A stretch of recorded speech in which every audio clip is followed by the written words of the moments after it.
The National Council of University Research Administrators is pleased to welcome you to today's presentation on recruitment, retention, and promotion. This program is part of the 2021 Diversity, Equity, and Inclusion webinar series. My name is Latasha Johnson, Director of Operations for NCURA, and I serve as the staff liaison on the NCURA Task Force on Diversity, Equity, and Inclusion, and it is my pleasure to welcome all of our participants to today's event. Please note, today's program is being recorded and will be available on the NCURA YouTube channel linked off the website at www.ncura.edu within 3 business days, as well as the slides for today's presentation. All participants' audio and video are muted. If you experience technical difficulties with the web portion of today's program, please send us a message in the Q&A panel located at the bottom right of your screen, or email info@ncura.edu. This presentation will last up to 90 minutes and will include question and answer opportunities throughout the program. You can submit a question at any time using the Q&A icon at the bottom right of your screen. During Q&A, our presenters will answer as many questions as time will allow. And now it is my pleasure to introduce our moderator for today, Marianne Woods, Academic Program Director, Master of Science in Research Administration, the Johns Hopkins University, who will start us off. Well, thank you, and thank you all for joining us today. I do serve as a member of NCURA's Task Force on Equity and Diversity, and I'd like you all to know that I am a Chicana from Southern California, and I am very happy to have this panel of such distinguished people to present to you today. You have their bios, but I'm just going to briefly introduce them. Oh, there it is. There's Katrina Caldwell, and she's from my institution, Johns Hopkins, Vice Provost for Diversity and Inclusion, and the Chief Diversity Officer. Katrina and I work together on the Johns Hopkins Faculty Diversity and Inclusion Subcommittee. Annette Hay. Annette, raise your hand, say hi to everyone. And Annette comes to us from far away. She's a Senior Research Delivery Support Partner in Research Services from Coventry University in the UK. The other person that we have is Jerry Knighton, and Jerry comes to us from Clemson University. He is the Assistant Vice President for Access and Equity and the Executive Director of Supplier Diversity. And then not least, but last, who will be our first speaker, is Dr. Valencia Rafael Woodward. And she's the director, yeah, she's waving at y'all. She's the Director of Employee Relations and Title IX Coordinator at Western University Health Sciences. So let's begin. Valencia will now provide us with an overview of recruitment, retention, and promotion. Go ahead, Valencia.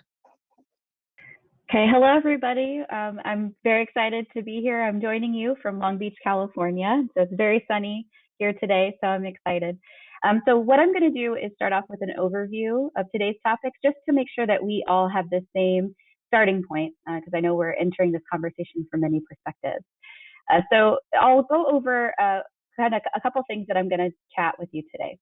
So the first is I'm going to go over some terminology. As we all know, especially since last summer, there's been a lot of new words that are coming into the lexicon, or at least words that we're using more often. So belonging, anti-racism, equity, diversity, inclusion. We'll try to unpack what these words are. So that way, as they're referenced throughout the presentation, we'll be able to have some shared understanding. I'll go over the hiring stages, because as we know, when we're talking about hiring, we can mean different things. So we want to be very precise as we're going through, so that when we do talk about the different stages, we're all aware of the different parts we're talking about.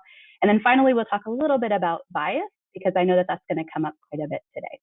So before we start off with terminology, we're going to launch a quick poll to see where you're at. So please do rate your level of comfort with modern EDI plus terminology. Are you sitting there saying, what is EDI plus? Or are you comfortable, you know enough to be dangerous? Or are you in a position where you know quite a bit, that you're a Jedi, you've leveled up, and your work is often cited? So we're going to see where everybody is before we launch in.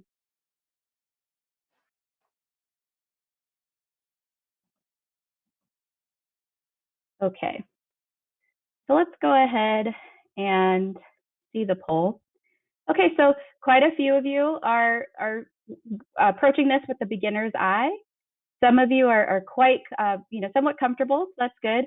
A few of you know enough to be dangerous. So hopefully you'll be able to recognize some of the words, and others of you are a Jedi. So I'm excited for you to be here. Perhaps we'll learn from you.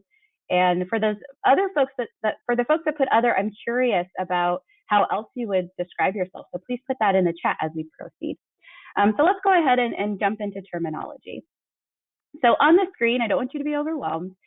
What I like to do is make picture perfect slides. So if you want to take a picture, go ahead and take a picture now. But I'm going to talk to you about some of my favorite terms on this slide. So when we say EDI, typically we're talking about equity, diversity, and inclusion. So EDI are those acronyms. And so on the first, on the top left, you have equity. And what I will say is that these are my working definitions. So you're not going to find this in the dictionary if you look it up. This is just my working definition, because this is how I easily can describe them, right? So with equity, we're talking about affirmative action to eliminate disparities. And so the idea is that we're taking active steps for disparities that we know exist. Usually data is telling us this, and we are addressing those gaps. When we talk about inclusion, here we're talking about an environmental sense of equal access, where people feel valued, they feel respected, and they feel like they belong.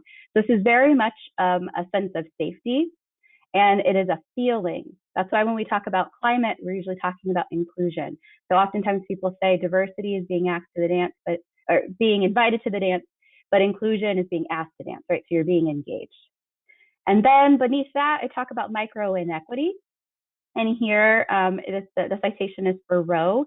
And I use micro inequity as a replacement for microaggressions, although microaggressions are a part of micro inequity, because it's more broad. And when we're talking about micro inequity, we're talking about those subtle and validating slights towards another. So those moments where you feel like someone's trying to shrink you.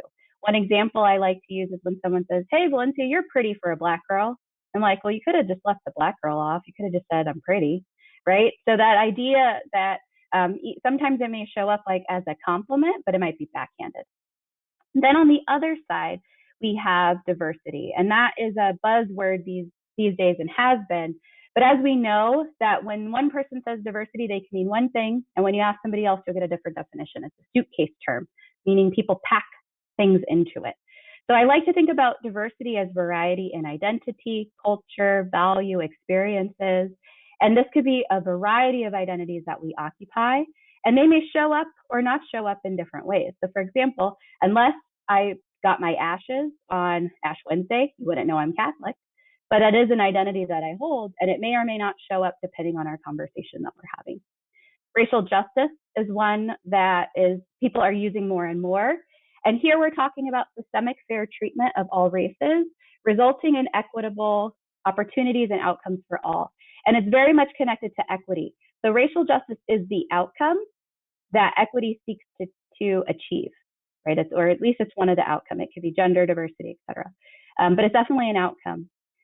And equity mindedness. And this comes from the Center of Urban Education at USC. And here they have 5 tenets. And you can read them there, but the one I want to point out is race consciousness. So you cannot be equity minded if you're sitting in a place saying, "I don't see color, I treat everybody the same." Well, that does not get us to be equity minded, because we have to be race conscious, meaning that we have to see race and we have to look at equity and equity data with a race conscious lens. And then finally, in the center, which I think will be the superstar of today's topics, is bias. And so when we're talking about bias, those are unconscious mental shortcuts that are formed from experience, right? So if you think about what you're doing right now, probably sitting down, you're probably sitting in a chair. And if you had to think about a chair every time you came upon one, you would waste a lot of time, right? But usually if you come upon a chair, your brain says, hey, that's a chair, I can sit in it, maybe I can stand on it to change a light bulb, right? That is a shortcut that your brain is using to save you time. And that could be really helpful when you're trying to sit down, but it could be very harmful if you're trying to hire somebody or you're trying to promote someone, because you may have shortcuts that your brain is trying to take in terms of when someone presents to you, and that could get in the way. So that bias is what we're going to be talking about in terms of your habits. So that is the terminology. So hopefully for those of you who are like, EDI what? You have a few more tools in your toolkit. So let's move on. Let's talk about the hiring stages. So what you have on your screen are 4 stages that are most prominent. They're recruitment, screening, interviewing, and selection. And you can see that there are arrows that go to the right and to the left, because these are the featured stages that we're going to be talking about today. And if you move on from selection, usually you have hiring and you have onboarding, orientation, and retention. So in each of the categories, I've provided some examples of different activities that happen in each category. But the idea is that we want to distinguish between the types of activities that we're doing in each section. So for example, with recruitment, here we're taking affirmative steps to attract people to our institution. So whether that is training for our hiring committees, being very intentional in how we're reaching out to the people we want to hire in our job announcements, or even putting together pipeline programs. So whether it's a scholarship, a postdoc opportunity, or even a TA program, right? Bringing people in. For screening, we're talking specifically about when applications come in, how are we distinguishing between who advances and who doesn't to the interview? So thinking about the criteria that you're using. Oftentimes we really encourage rubrics, but if we're honest, how often do we use them, right? But thinking about how are we setting up different criteria, either for minimum qualifications or required qualifications for those applications that come in. And usually it's document-based. So for example, if you have a research position, you want to make sure that you're looking at research dossiers in a way that is equitable. Then we have interviewing. So obviously confidentiality is something that varies from institution, but we want to really protect that process so that everybody has an equal opportunity. And thinking about the questions that we craft in those interviews, or if you have a teaching demo or some sort of forum for folks when they do come to campus, or even supplemental testing. So some campuses, for example, have equity and diversity statements that they require folks to write, right? So those different criteria. And then finally with selection. So usually you deliberate with a committee and thinking about how do those conversations go? If someone says, well, you know, that person had a really thick accent, I don't know if they're gonna work on our campus. And then does somebody speak up in those deliberations? Are they equipped? Do they feel comfortable to call that out? Because obviously we're looking at the work. We definitely don't want to screen somebody out because they have language diversity. And so when we think about these hiring stages, be mindful as you're hearing the rest of our colleagues speak to think about which stage are they talking about and what are they providing tools for that I could take back to my campus. And then I want to end with bias mitigation. So I'm going to launch one more poll here to talk about your level of readiness for bias intervention. So perhaps you've heard the term, but you haven't been comfortable acting. If you see something, you're not comfortable saying something, or you've been able to see it show up in other folks, but not yourself. So we know that research says that we're really good at picking apart others' behavior, but not our own. And others of you may feel like you can see bias and you call it out pretty frequently, or you've flexed the muscle quite a bit, and when you see it, you can call it out all the time. So go ahead and make your selection and we'll see the results. So quite a bit of you, 55%. So over half of you say that you can call it out most times, which is amazing because I think that's a sticking point for quite a few people. And not only does this happen in hiring committees, but it also happens in other committees. Maybe you're on a task force. So it's great that so many of you are comfortable. So let's talk about a couple of tools that you can use before I hand it off to our next speaker. So when we talk about bias mitigation, here are 5 things that you can do when you're talking about it. So one is, to learn to manage your own bias response. So for me, I know that I get really agitated when folks don't use pronouns or when they gender folks. So I know that I can get really angry. So I have to manage that. If that shows up, I have to figure out how am I going to show up in that space and how I'm going to call somebody in versus call them out. The Neuro Leadership Institute has put together a framework called SEEDS, which I love. And so I do encourage you to look at it if you haven't seen it. But what they've done is they've taken the 150 most common biases and they distilled them down to this acronym: similarity, experience, expedience, distance, and safety. And what that means is that we like people that are similar to us. And so when people are different from us, we tend to gravitate away from them. So if we think about someone who may be very different, we want to try to build bridges with them to see how are we the same in an effort to mitigate that bias. Same with experience. If people have similar experience than us, we like to gravitate toward them. And with expedience, time is of the essence, right? And so oftentimes when we're hiring, we're in this space of, I got to get this done versus I got to get this right. So sometimes we can be really habituated toward trying to make a decision really quickly versus slowing down and trying to make the decision very carefully. Distance, so usually people that are farther away from us in time or space, we tend to have a bias towards them, and everybody wants to be safe.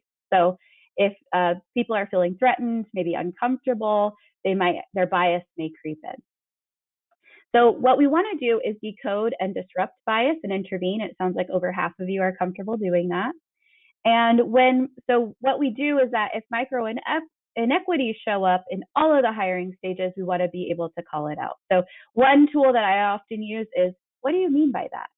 So if I hear something that just doesn't sound quite right, instead of saying, hey, you're racist or that's racist, which we all know doesn't help things, usually I just say, what do you mean by that? And usually that opens up some space to talk.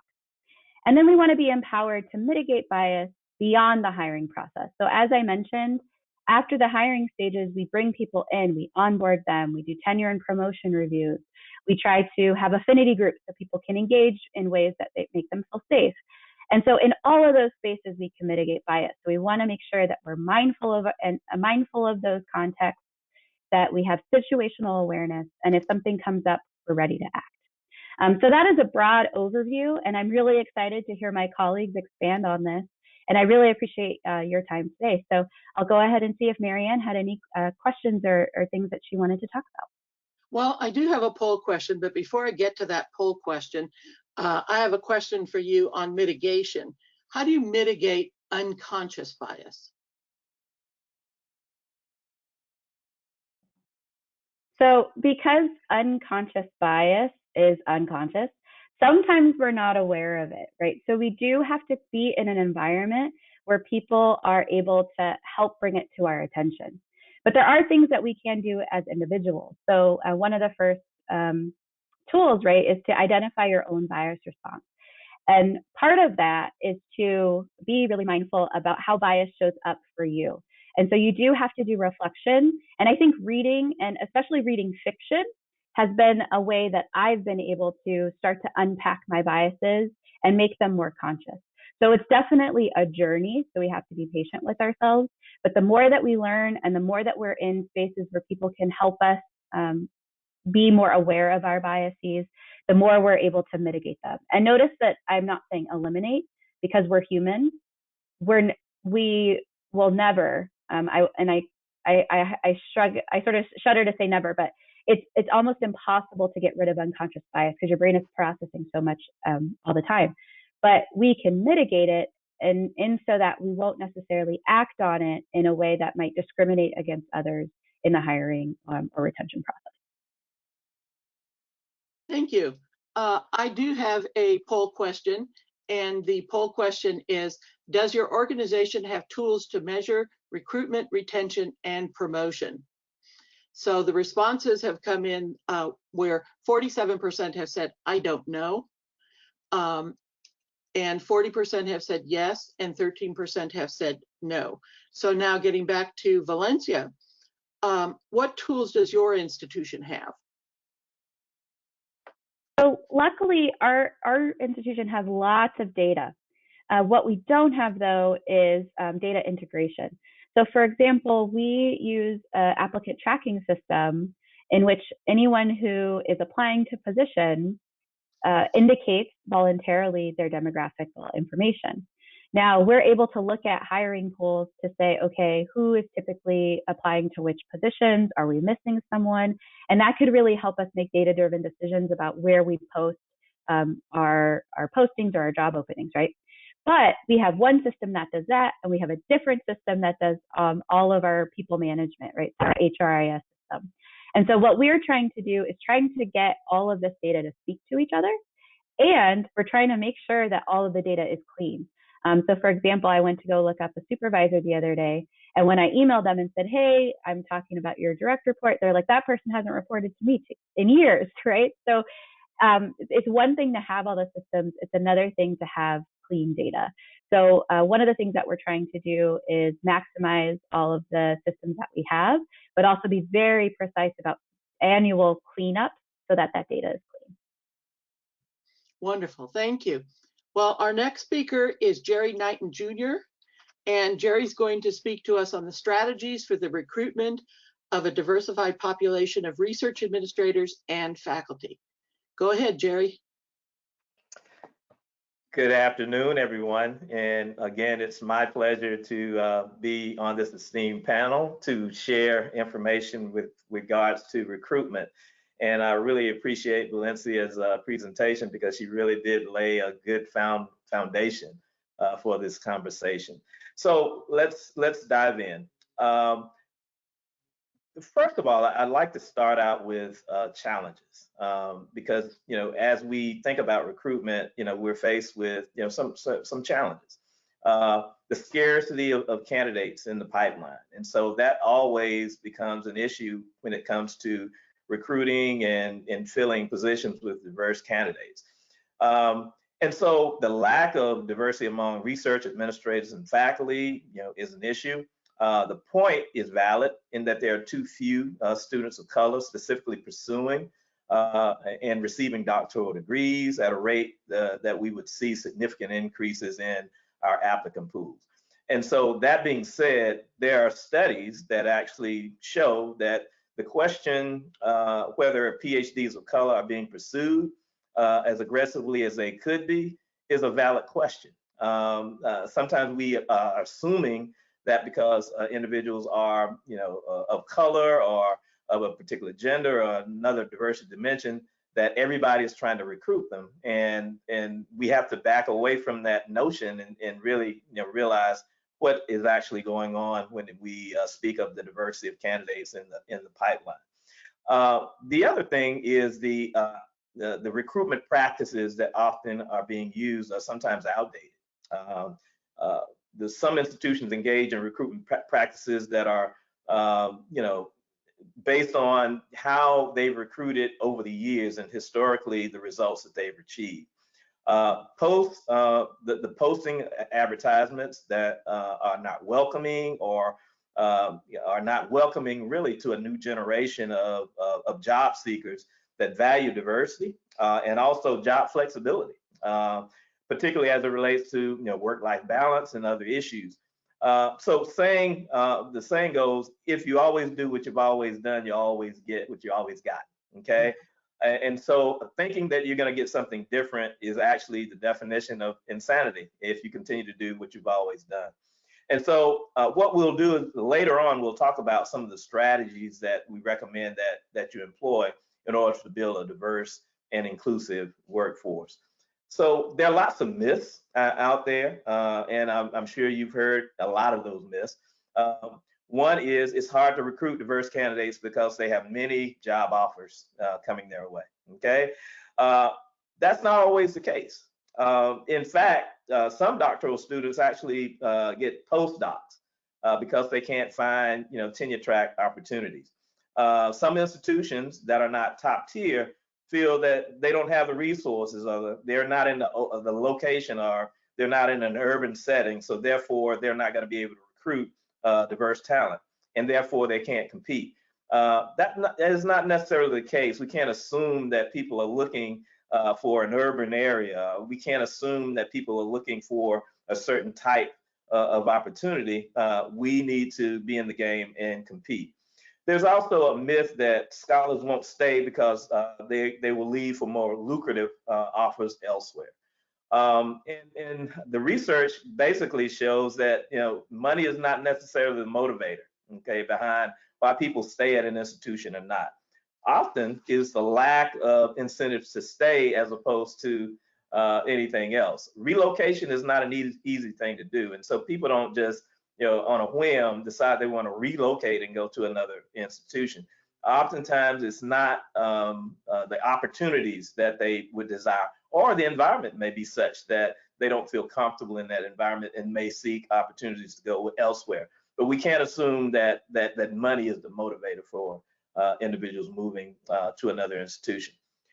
There's also the myth that diversifying faculty has to take away opportunities from white heterosexual males, okay?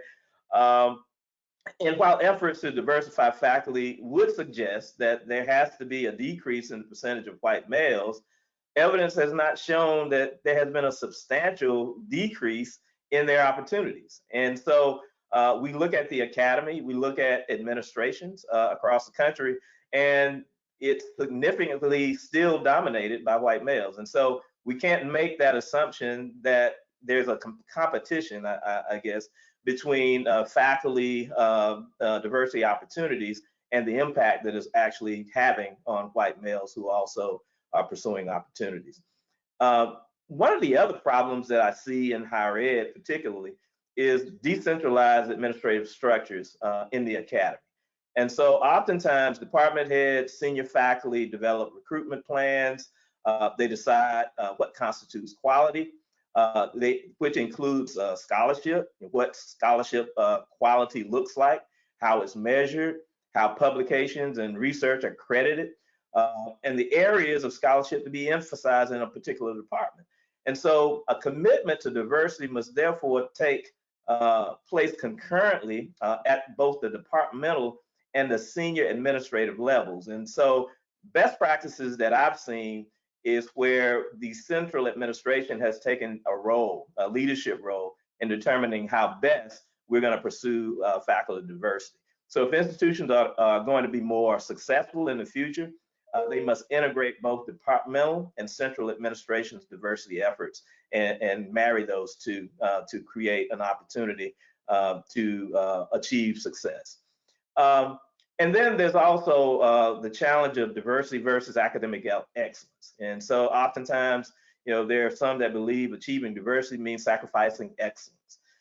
So to combat this notion, we have to leverage recent research and educate our leaders about the importance of diversity in promoting cross-cultural understanding and breaking down stereotypes and developing essential skills for the workplace and society of the future. We must also rely on research demonstrating that a diverse student body promotes better learning outcomes and promotes more enlightened classroom discussion. And so when we talk about the robust exchange of ideas, it takes place when you have a diverse classroom, diverse individuals engaging in conversation. So the goal is inclusive excellence. And so when we think about diversity versus academic excellence, we should think more about inclusive excellence. And then the last thing I'll mention on this slide is legal risk. And so I won't dwell on this too much, but it's a reality, okay, in today's litigious society. That's why we have policies and procedures that govern how we engage in the recruitment and hiring process so that we mitigate potential legal exposure. So that is the reason that we operate within these policies and procedures. I do have a impact. Jerry, I do have a question for you, but I think I can also address this question to the entire panel. And one of our participants said, do you know of or any tendency to shift away from the term race or racism? I come from the mindset of one race, the human race. Any comments on that?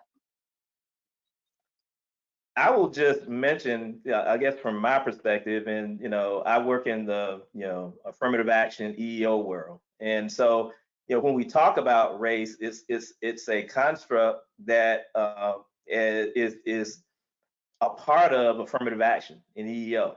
And so government has basically, put in place, race and gender classifications that help us determine where there are disparities, as Valencia had mentioned before.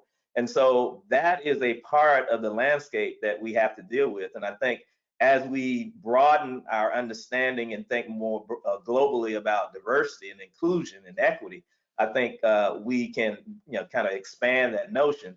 But in order to address disparities and collect data and determine if we're making progress, those kinds of data points are necessary in order to show how we're making progress towards meeting our goals. I don't know if anyone else wants to. Sorry, I was just going to say hi.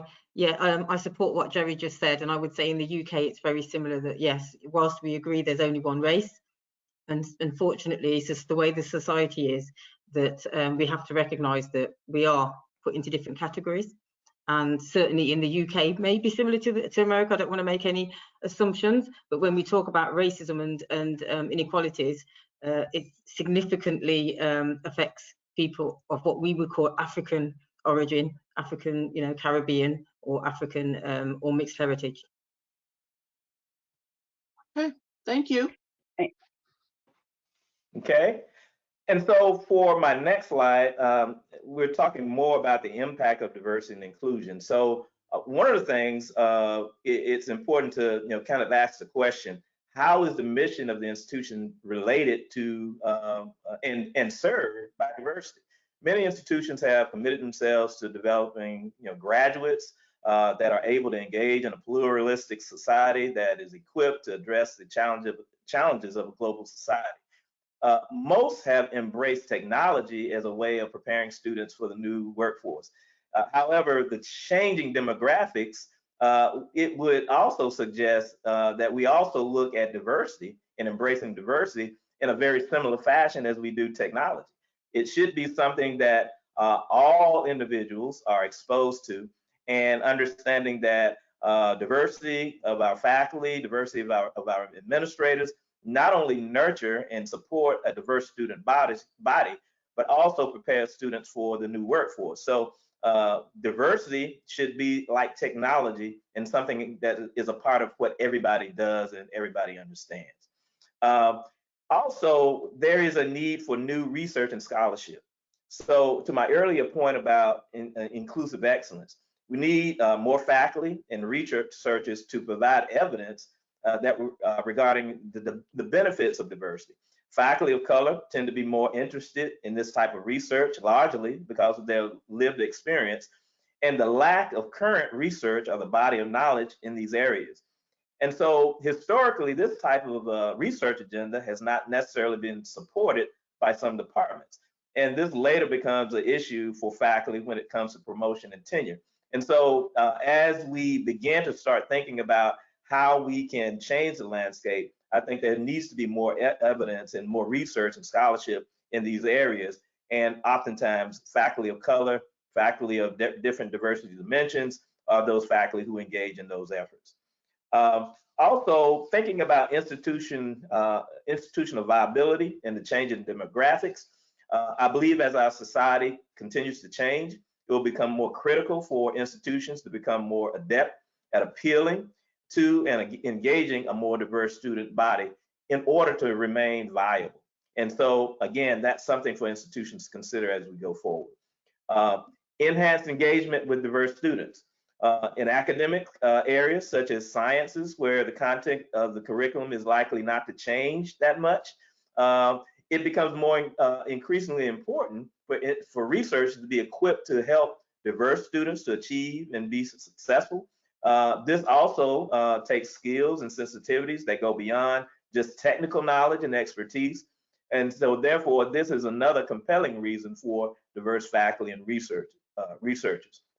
We've also already talked about inclusive excellence, so I won't dwell on that further. And so we'll move on to what are some of our inclusive recruitment strategies. First of all, we need to have senior leadership committed and involved. So when I mentioned before that it's important that our central leadership and administration be involved. in the issues of the decentralized nature of search processes. And so therefore, the provost offices, the deans, those who are in central leadership positions need to be more involved in making sure that diversity is an important aspect of the hiring and recruitment process. So inclusive job search criteria and advertisements that are focused on publications that appeal to individuals of diverse populations. Valencia mentioned this earlier. Many institutions, as they're recruiting, have a mission statement that says they're committed to diversity and recruiting a diverse student population. Many institutions have initiatives and efforts that they engage in that are designed to promote and achieve students from underrepresented backgrounds. However, this commitment is rarely seen in some of the job criteria and is rarely seen sometimes even in job ads. And so one of the things that we recommend is that we incorporate those things into the job criteria. So how do you do that? One of the things that we recommend is that you look at whether or not an individual has experience or background in engaging with students of diverse backgrounds. And so those things can become part of the criteria upon which individuals are evaluated on. And therefore, it creates an opportunity for you to bring in individuals who have diverse experiences and diverse backgrounds. This doesn't necessarily mean that the candidate being selected is going to be a representative of someone from a diverse dimension. However, whoever is selected in that position is likely to be able to better understand and have sensitivity to the issues of students from diverse backgrounds and have a track record that can help advance the university's priorities as it relates to diversity within the academy and within the institution. I often think about and talk about perpetual searches. And what I mean by that is we need to always be looking for diverse candidates. Oftentimes, if we are limiting our search to when there's an opportunity available and when the ad hits the streets, if you will, we're limiting our opportunity because of time constraints. And so what I would suggest is that we're always looking for diverse candidates. When we go to conferences, when we go to professional meetings, we should always be looking for individuals who are presenting, okay, individuals who are engaged in those organizations, associations, and making sure that we are engaged with them so that when it comes time for recruitment, we already have a network and a pipeline of individuals that we can tap in regards to opportunities that we might have. Well, Jerry, having partnership. Let me interrupt you, Jerry. Sure. Who do you think should be attending these conferences and looking for these individuals? I think there should be a variety of individuals involved in those recruitment activities. One of the things that we've done is we've had deans attend. We've encouraged even individuals from our provost office, maybe not the provost, but someone from the provost office to attend some of these association meetings where students are being recruited. We also recommend that department chairs attend. And some faculty who may ultimately be serving on search committees. We feel that it's very important that people understand that there are individuals out there who are seeking opportunities. And I like to take a page from athletics. Athletics, they often, they're recruiting students well before they're eligible to become student athletes on their college campuses. And not just with student athletes, coaches. They have a list of individuals that they're looking at all the time. So when there's a vacancy, they go to their list. And so, again, perpetual search is always being prepared to have a list of individuals that you can go to, our network that you can utilize to recruit individuals that you might be able to pursue to come to your institution. Okay, thank you. Okay. And so we talked about the pipeline, we talked about perpetual searches, partnerships, developing programs. Valencia mentioned, bias, implicit bias. I think it's important to have training in those areas for our search committees and hiring committees. This training will be beneficial to the individuals who are serving to make sure that they're aware of what their biases are.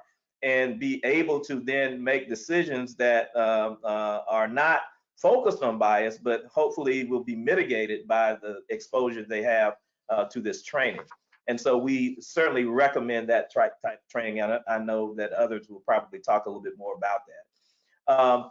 A diverse search and hiring committee, okay, and search advocates. I think that's so important because, again, to Valencia's point, you want to have someone on that committee that is able to call out issues of bias, to advocate for diverse candidates as they move through the process, someone who can ensure that conversations don't go, kind of in the wrong direction, particularly as it relates to biases that individuals on the committee may have. And so having diversity on the committee, having those advocates on the committee, I think helps in terms of keeping the conversations, on the right track as individuals are being considered for opportunities. And then certification of applicant pools. I think that's important because, again, what you want the applicant pool to reflect is the diversity that's in what we call the available, what the availability are in the applicant in society as a whole. I mean, how many individuals have the requisite skills to be able to perform the position that you're trying to recruit for? And so the applicant pool actually should reflect the availability of people in the workforce. And so to the extent that your applicant pool does not reflect that, I think there can be tools put in place to make sure that if that pool is not reflective of society or individuals who have those skills, then perhaps maybe we need to recruit more. And so someone needs to be in a position to where they can stop a search, or halt a search, and encourage there to be more recruitment. There is some concern oftentimes, particularly from a legal standpoint, as to what information a search committee needs to have and when they need to have it. And so those conversations need to be had prior to engaging in the hiring process. And I would suggest that some consultation be had with human resources, legal counsel, to determine the best way to approach that. But I do feel it's very important to have someone with the authority to look at a pool and determine that there needs to be more recruitment. Jerry, we have a question from our participants, and this particular person says, what do you suggest if they talk the talk but don't walk the walk? Okay. Well, that's a very good question, and oftentimes you will find that institutions will, talk about diversity. They'll, talk about, how they value it, how they're committed to it. But I really think you measure that by the things that are in place to ensure that you can achieve diversity. And so recruitment is part of that. And so how engaged is the administration? And again, that's what I mean when I talk about that decentralized nature of the process. How engaged is central administration in oversight, okay, and holding accountable those individuals who are closer to the search, who are making the decisions? And how do you hold them accountable? And what goals do you have in place? And how do you challenge them when goals are not met? And so there needs to be a marrying, I think, of the administration who says they're committed and to those individuals who are actually in the departments making those decisions. And where there is a gap in terms of what we say we're going to do and what we actually do. If you publish your goals and you publish your results, have a dashboard that says this is what we said we were going to do. This is the progress that we're making towards that. Everybody will be able to see that either you're serious about it or you're not. And so I would encourage that institutions look at publishing a dashboard, particularly if you're saying that you have goals to reach certain goals within your institution, that you have a dashboard that shows the progress that you're making towards those goals. Okay? Well, this person that asked that question also has a concern about D&I recruitment in which actions are undertaken, but the internal candidate gets the promotion.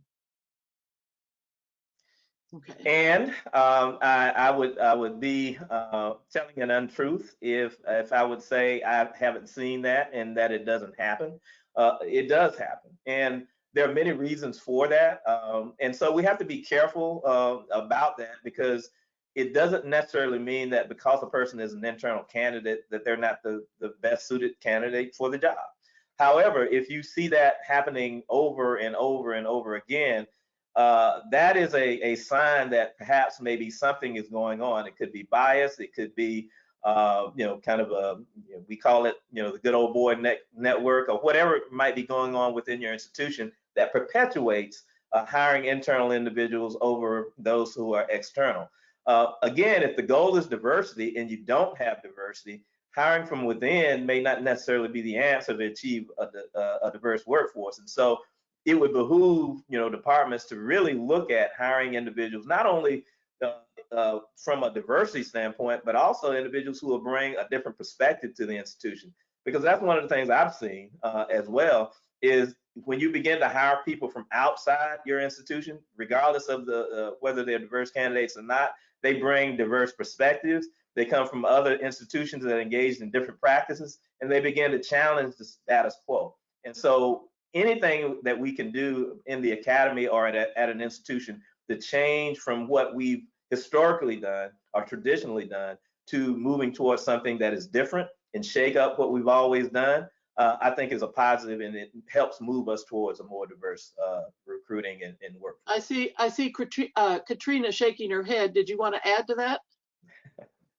Other than to say absolutely, I totally agree with that. The concept that an internal hire is always an indication of bias or that there's something wrong in the system is not true, but if it becomes a common practice, it's one to investigate. And I also think diversity from outside can add a level, particularly because I just joined the institution 6 months ago from outside, can add a level of expertise and experience and exposure that you might not get from folks who will come up in a system. So yes, I agree. And Valencia, you wanted to add something about race and racism, and maybe you also want to take on the question that I asked Katrina. Well, I love the way that Katrina answered it. So I will focus on the race and racism.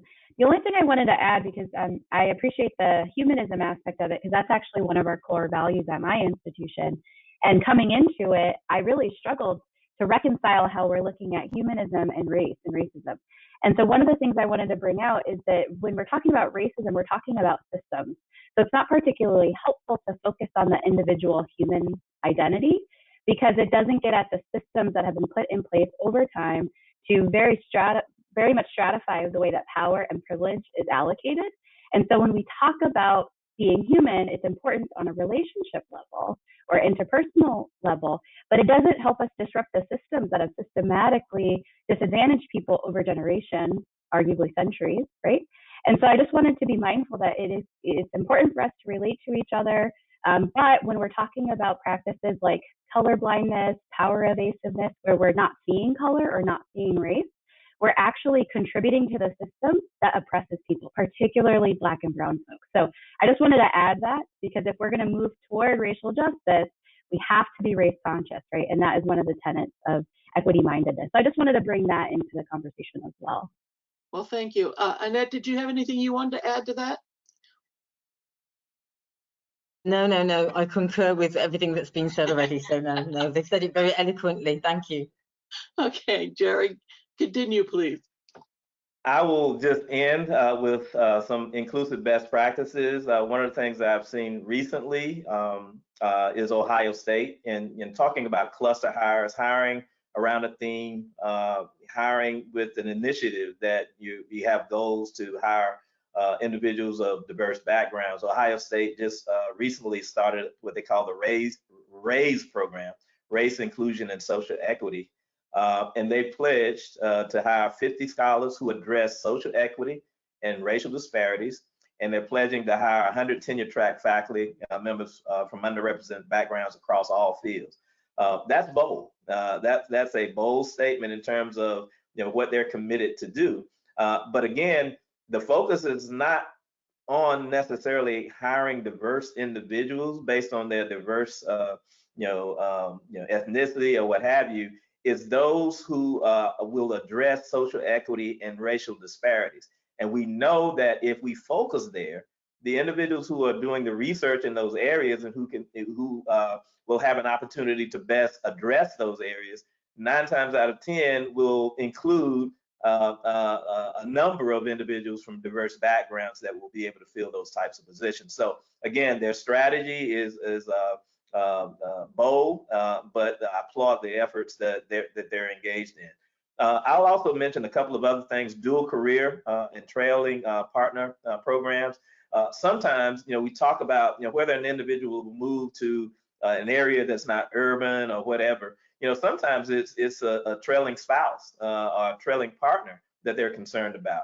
And if we can develop programs that will, kind of include, efforts to make sure that not only the person that we're recruiting is being recruited, but what are we going to do for their significant other? How are we going to have networks in place to make sure that they are connected with industry to provide opportunities for jobs, not only in your institution, but out in the community that will enable them to have gainful employment as well. And then, of course, targeted opportunity hires. We've all seen those where there's no search, but it's someone who has a specific expertise that no one else has, or is very unique, and therefore we don't want to lose this individual. We want to be able to pursue that person and hire without a search. Again, sometimes those opportunities can also be pursued for individuals of color or individuals from diverse backgrounds. And so, if those individuals will add something that you need within the academy or within a department, then by all means, if your institution has those types of programs in place, use the targeted opportunity hire program to be able to recruit and go after those individuals. So that is all that I have, Mary Ann, and again, I thank you for the opportunity to present. Thank you, Jerry. Well, we do have a poll question, and so we would like you to take a look at the poll question and answer it. Are you aware of your organization's policies and procedures relating to diversity, equity, and inclusion? And as we are waiting on those responses, yes, I am. And again, I have to be careful about how I frame that. So when we talk about policies and procedures, we do have policies and procedures in place to ensure that individuals are treated equitably, that our hiring process is equitable, and things of that nature. As it relates to diversity, equity, and inclusion, we have a lot of mission statements and things that are out there to express our commitment to diversity. However, within each department, within each college, there are also statements that are published on our website, published in our faculty manual, published in our procedures for recruitment, that also express our commitment to diversity. And so certainly there are policies and procedures and statements and policy documents that indicate that there is a commitment, and those documents are actually published on our website. We have what we call a strategic Clemson Forward plan. And so that plan actually identifies and sets goals for how we're going to diversify our faculty, our staff, and our student body. And so all of those things are publicly available for anyone to see. And so, yes, I'm aware of them, and they are on our website. 77% of the people that answered the poll said yes, that they're aware of their policies and procedures, and 23% said no. I would encourage the 23% to go to Jerry's website and see what he has available. Wouldn't you, Jerry? Yes, we welcome that. Please do. I did have one more question from another individual that asked about internal candidates, and they're feeling very frustrated that internal candidates, or internal staff who have the capabilities are sometimes overlooked for an external person. Would anyone like to address that? Okay. And I'll leave it up to my colleagues. And that's a valid concern. I think anyone who is seeking opportunity will always be concerned about the possibility that they may not be seriously considered for an opportunity just because. And so, but I would also look at the fact that historically, there have been groups who have been denied opportunity. And so there is a reason and a strategy behind why we want to create more diversity. And it doesn't necessarily mean it takes away opportunities for other individuals, but hopefully, through some of the programs and strategies that we employ to increase diversity, all individuals will benefit and all individuals will learn from those individuals who are coming into the institution and making the institution better. I've been in that situation myself, and I learned from the individual who got the job over me. So, we can always learn from individuals who come from the outside the institution to make our institution better. And before we go to Katrina, we do have one more question, and that is, how can a college or department begin to write a diversity mission statement? Anybody want to tackle that?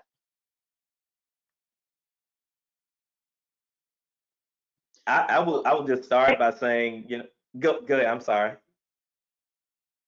Oh, no, I was just going to say, so I've done this on a couple different campuses, and what I would recommend is starting off with the terminology piece, because you want to be sure that what you're saying, the words that you're using, you're actually defining them. I find that when I look at diversity statements, they say, we are committed to diversity and we do this. And I'm like, okay, well, how are you defining it? And can you be committed to something if you don't know what it is, right? So start off by defining it, and then also crowdsource it with everybody so that everyone is committed to the same statement. And then after you draft it, actually use it. Don't put it on a shelf somewhere or a digital archive somewhere where it gains dust. Think about what goals and activities are you going to use, are you going to draft from that statement to make it live, right? So those would be some of the ways that I would recommend getting started. Thank you, very good. Now we have for our next speaker is Katrina Caldwell. Katrina is going to speak to us on strategies for retaining a minoritized and gender diversified employee population. Okay, Thank you so much. Thanks, Marianne, and thank you for the two speakers. I'm going to try to, some things that I was going to share, I want to make sure I'm brief so that we get a chance to engage with the audience, because they're great questions that are coming forward. Thanks, Jerry, for talking about recruitment. That's a great setup for a conversation about retention.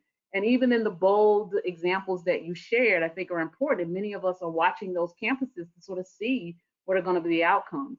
I will tell you, as someone who's been doing this work for a little while, that I'm often suspicious when there's this huge investment in recruitment and there's nothing about retention, right? Because one of the most central truths we know about retention is that it begins at recruitment. And so if we put all of this effort into bringing new folks to our campuses without at least speaking about what kind of climate and culture they're going to enter, we know that that pipeline is leaky on the other end too, right? We create pipelines into our institution and quickly folks leave because of the climate. So we make decisions about individuals coming in on their ability to quote unquote fit into our environments. Then we spend a great deal of time after they enter our workspaces asking them to acclimate to the climates and cultures that don't sometimes support their success. Very seldom do we spend the time or the resources evaluating our cultures and climates to make sure that they are well suited for those hires. And then what do we need to do to adjust our culture and climate so that folks can be successful who we're invited to engage in our spaces. So this trial by fire or survival of the fittest approach is not only not conducive for hiring your diversifying your underrepresented or minoritized and gender diversified employees, it's almost certainly the primary reason why you might be having problems retaining them. And a second truth about retention, other than the fact that it starts with recruitment, is that most of our universities take a deficit-based approach to addressing retention. We ask questions about a person's resilience or their grit, their ability to navigate and thrive in our system is a true test of their success. So instead, we need to focus on asset-based approaches. If these individuals have talent, experience, and expertise to do the job, we need to make the environment conducive to their success. And so 5 ways to think about them I have on the screen. Onboarding, I'll talk a little bit about onboarding and what we can do there. Addressing climate and community building. 3, invisible labor. 4, sponsors plus leadership skills equal advancement. I'll talk about what that formula means. And then systemic change. Next slide. So onboarding, as we think about onboarding, in the life of new talent, onboarding is probably both the most underrated, yet most important aspect of retaining underrepresented and gender diversified employees. There are three characteristics of a good onboarding program: that it's relevant to the role of the employee. So if we have a catch-all, everyone goes through the same onboarding process, that doesn't work. It needs to be relevant to the role that you're asking this individual to enter or engage in your institution. The second key characteristic is it is not just about benefits, but about the hidden formal and informal rules that impact success in your environment. So how do we help these individuals crack the code? We assume because they've come from other institutions or they've been in environments of higher education and they know how to navigate, that every different environment has a culture, a unique culture. And our job is to help individuals who want them to be successful to crack that code. And finally, the third key characteristic is that it should be ongoing. Onboarding, though it sounds like it should only happen at the beginning of a process, it should be ongoing until that person feels like they have the tools to be successful. So it should be an ongoing process. One way to think about that and some strategies that I've seen is thinking about learning communities. So how do you build learning communities? There's a lot of literature in student development theory that talks about learning communities and being these engaged spaces where students come in and they have mentoring both above, they have sponsorship and support, and they also have a role to play with those individuals who are in a different space, maybe students or engaging graduate students, and creating that community, that sort of 360 community around this individual, both for folks who are new with them, so they create a network, but also folks who are already in the system who can help them thrive. It's one way to think about onboarding and those learning communities as a strategy. Next slide. The second piece to think about is addressing climate and community building.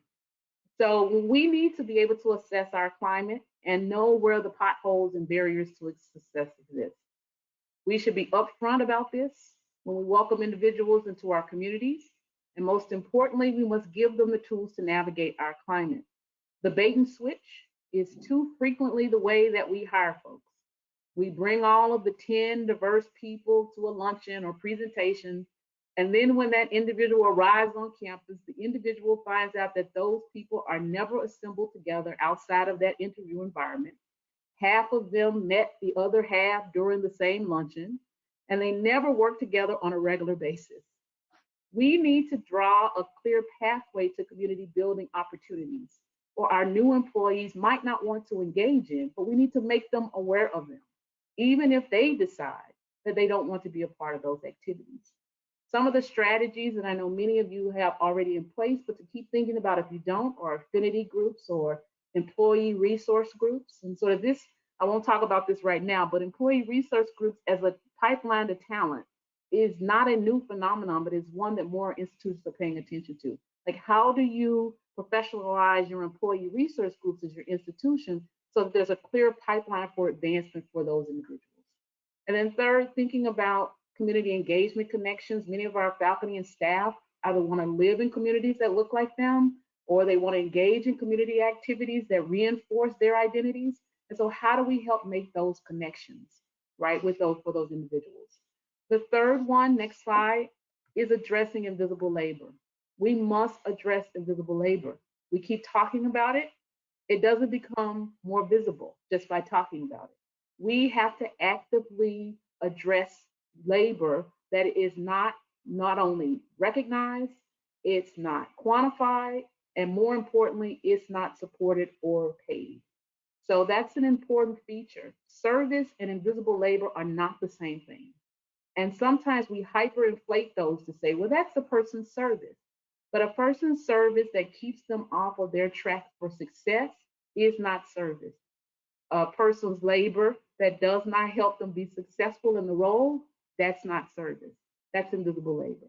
And it often falls to folks who are minoritized in a system to take on the burden of that labor. And oftentimes they're happy to do so until it becomes a part that holds them back in their own progress. So thinking about that, this particular idea, there was an article in many folks have talked about this, but an article in the Chronicle in 2019 that talks about that this issue that exists in academia, specifically when it comes to inequality, are vast and deeply entrenched into the foundations of our academic institutions. And that is the unseen and uncompensated obligations and responsibilities taken on by these professors. And now even more, our graduate students are taking it on. Our undergraduate students are taking it on, right? We have a diversity agenda, and we're reaching out to our graduate students and our students to take on the burden where we have staff deficits. And we need to change that trend, right, in the work that we're doing. Fourth, next slide. We think about sponsors and leadership skills equals advancement. We spend a lot of time talking about mentoring programs, and mentoring programs are important. And some of us are behind the curve in developing meaningful mentoring programs that lead to advancement or success. But for many of our faculty and staff and employees, having a sponsor might be a more meaningful experience, particularly if they aspire to leadership, or as we talked about, some of those internal folks who want to be perceived as a viable candidate in a search, they might need a sponsor, because that sponsor, I was on a call today and the person said a difference between a sponsor and a mentor is a sponsor is someone who will lend their social capital to you. So they'll give you their social capital in that space by recommending you, by going out in front, by providing you with opportunities where your skills are elevated for other folks to see. I mentor lots of folks. Like if anyone calls me, asks me a question, if I can answer it, I'll answer the question. Where there are a few core folks that I sponsor, that I'll call a search committee and say, I really think this candidate is the right one that you're looking for. This person is well suited for this opportunity. So to look for those opportunities to think about expanding your mentorship to sponsorship is the fourth strategy. And finally, systemic change. Next slide. So whatever changes you make them systemic. It's important to note that power drives systems, but people possess power. So understanding that is extremely important. In most instances, as higher ed professionals or industry, we welcome change. It drives our fields and disciplines and individual effort. It drives our ability to educate or serve the next generation. And it is crucial to our business enterprise. If you ask any faculty member about what their work is doing, you can boil it down as they're changing the X to Y. So the current state, their research is going to change that to a future state. So we know what change looks like, except in this space. We're so resistant to change when we talk about diversifying our workforce, right? That's the one element of change where we get the most resistance. And so Condell said this, and I really like the way that Ziva shares this in the work Making Sense of People. And this is the quote, knowledge can be transformed by shifting paradigms and philosophies, evolving disciplines and practices, emerging data and results, and prevailing theories and methods. Change, whether incremental or revolutionary, is the one construct researchers embrace unequivocally. Yet, as researchers, we also coexist in a contradictory state of mind that resists change. The operation of our intellect is caught up in our personal motivations, biases, emotions, images, and identities.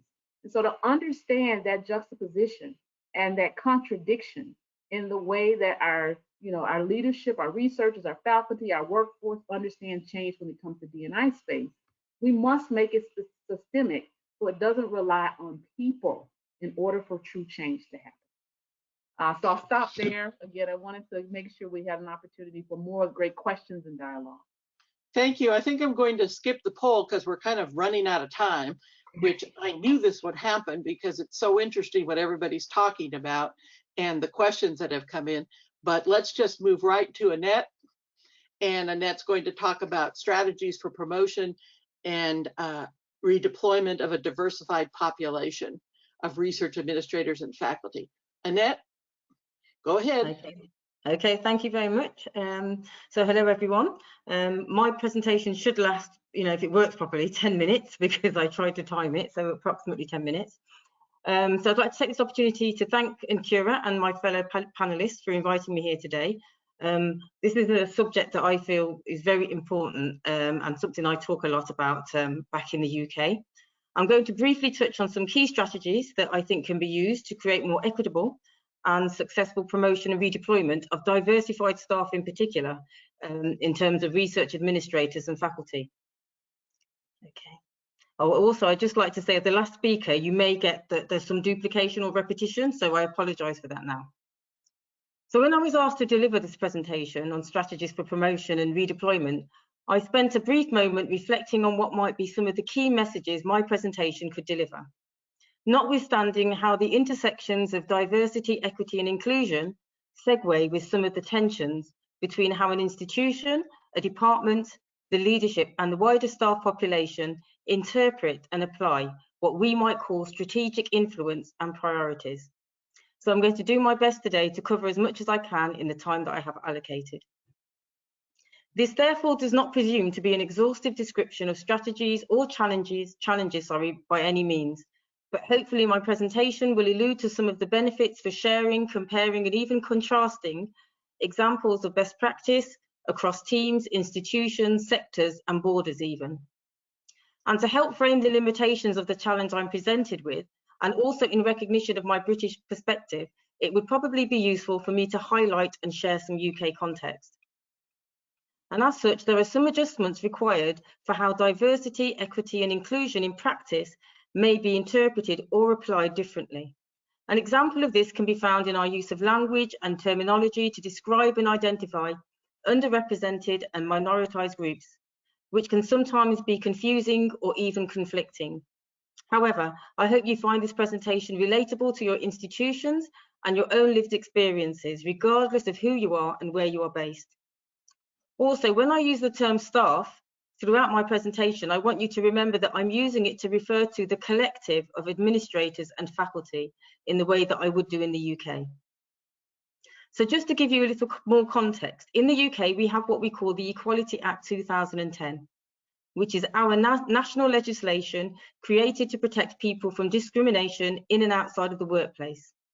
Simply put, it covers what we call 9 protected characteristics, including age, sex, race, religion or belief, marriage and civil partnership, sexuality, disability, gender reassignment, and pregnancy or maternity. We also have 2 equality-focused charter marks, which are specific to the higher education sector. The Athena Swan charter mark focuses on improving gender equality within higher education and research.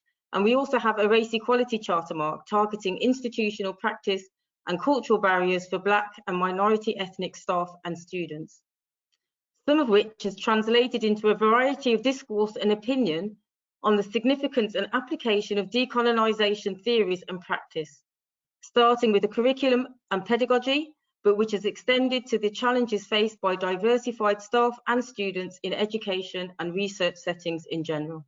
Next slide, please. I will now talk you through some suggested strategies that can be used, concluding with some key overarching themes to reinforce their successful implementation. So in my team, for example, I'm going to talk about my team, but when I talk about the strategies, they apply in my team, but also some of them are institutional. So in my team, for example, we take a matrix approach to our strategies. And by that, I mean strategies that are working simultaneously and consecutively with short and long-term objectives that are formal and informal, and that can be applied in proactive or reactive scenarios. Critically, strategies that acknowledge and recognise the existing and additional strengths, qualities and skills that diversified staff bring to research. An approach that we have found particularly engaging in terms of getting wider collective buy-in from decision makers and leadership. Someone once said that diversity grows diversity, and this has been our experience. We recruit, promote and successfully redeploy higher than average numbers of staff from underrepresented and minoritized backgrounds, and resulting in high levels of staff retention and feelings of belonging. And when I say we, that's in our department, not the institution. Now, these include strategies such as, so first line managers are required to access formal or informal learning and development to build skills around diversity, equity, inclusion, bias and privilege. and learn how these apply to diversified and non-diversified staff experiences in any given context. We work closely with human resources, recruiters and trainers when opportunities or challenges arise to negotiate and inform more inclusive processes, practice and outcomes, including when deciding on skill matching, shortlisting or interviewing processes. We engage decision makers with informal conversational awareness sessions on diversity, equity and inclusion in a research context. We create open and clear channels for communicating opportunities. So what you know is not dependent on who you know. We create diversified leadership teams or decision makers. They don't always have to be the most senior staff. If you don't have a diverse leadership, you can use temporary or innovative ways to generate diversity by including junior colleagues who have specialist knowledge, experience or skill sets, or perhaps people from other departments. Participating in decision making can then support personal and career development and creates opportunities to recognise and reward existing talent. It induces greater transparency, generates diverse thinking, builds trust and feelings of fairness. Staff are more likely to accept outcomes from redeployment and positively participate in their own progression if they believe it will truly be worth their while. We embolden first-line managers to proactively support and reward upskilling, including any additional responsibilities and unpaid labour, like joining committees, boards, functional task groups and volunteering. Things that diversified staff disproportionately find themselves doing, yet often disproportionately without any formal recognition, such as being promoted. We actively create shadowing and secondment opportunities, which are useful for exposure to senior roles, responsibilities and networks that diversified staff might not normally have equal access to. We have a mix of matrix and cross-team working that enables staff to have frequent engagements with differently skilled, qualified, experienced staff and teams, creating greater flexibility and more transferable skills. We embed a culture of mentoring and coaching, formal and informal, internal and external, role-specific or personal characteristic-based, reciprocal, upwards and peer mentoring, and even through first-line management one-to-one support. All or any combination of these can help diversified staff gain new impetus, focus, channel career goals, and build personal resilience. We use and apply affirmative or positive action and targeted initiatives when and where we can. In the UK, we have positive action, which is similar to affirmative action and is hugely underutilised. So it's important to educate first-line managers and decision makers on the appropriate and effective use of positive and affirmative action and ensure they monitor and measure outcomes, which can later inform targeted initiatives. We are proactive and we persevere. So don't give up if you come up against resistance, which you often will. Unfortunately, we have to work at the diversity, equity and inclusion. It doesn't just happen for most of us. And many people become uncomfortable with the reality of structural and systemic inequalities that exist and the role that they might or do play in maintaining them. Next slide, please. So in conclusion, successfully delivering and prioritising strategies for the promotion and redeployment of diversified staff requires contextual, vision, commitment and purpose. In the short term, it can boost morale and demonstrate willingness to change. In the medium and long term, it can facilitate a culture of belonging, fairness and accountability. Diversified leadership is critical to making change happen, making change believable and making change attainable. By creating a working environment and culture where diversified staff feel like they truly belong, creating an environment and culture where, a place where you build reliable relationships rooted in mutual and meaningful trust and respect, where there is an ongoing commitment to driving and embedding diversity, equity and inclusion in all areas of research. Make what you're doing dynamic, authentic, motivating and inspiring, and make the achievements, skills and aspirations of diversified staff visible to everyone. All of these strategies need to be underpinned with various levels of accountability, but accountability nonetheless. Don't just make this about individuals or just diversified staff. Everyone benefits and everyone is accountable. Make it yours and everyone's responsibility. Set goals, monitor progress and engagement, review periodically, and take redeemable action where and when necessary. I know because there is still much to be done in my own department and institution, and I remain committed to bringing about change, and I hope my presentation today is part of the change, regardless of how small a part that might be. So thank you for listening. Thank you, Annette. We now have unfortunately, only about 10 minutes because we answered some of the questions as we went along. But we have one question right now, and I'm going to direct this to Katrina. And it says, can you expound more on invisible labor and give some concrete examples of it? Yeah, so we all, unfortunately, those of us who engage in invisible labor is very visible to us, but it's often when students seek you out because of an identity that you have, just because of that connection that they make with you that is outside of a formal structure. So we all, faculty are assigned advisees, right? Staff and others are assigned mentors, mentees in a formal structure. Folks are in our classrooms, right? So we understand formal structures. But outside of that structure, students, and sometimes it's regardless of their identity, it's because they know that you are sensitive and compassionate and care about D&I issues that they seek you out. And it's often because you've either exhibited that in some way or you hold one of these identities. So that may be folks who are often asked to participate in student organizations as advisors. That you're the office that students just come and sit and talk for an hour and you connect them to all the resources on campus. It's not a formal part of your structure, but it's because of who you are and because you've either shown an interest in D&I that people are drawn to you. And you're doing that in a way that can sometimes take away from other efforts. And more importantly, other folks in your department aren't sharing the load, right? The other key feature of invisible labor is it's often something that the institution has stated is an institutional goal. So we want to retain students, but only some of us are actually doing the retention work, right? Everyone doesn't have a responsibility or formal responsibility for doing the retention work. So you're the one that's at night with the student organization. They all meet at 6:30 p.m., 7 o'clock, 8 o'clock.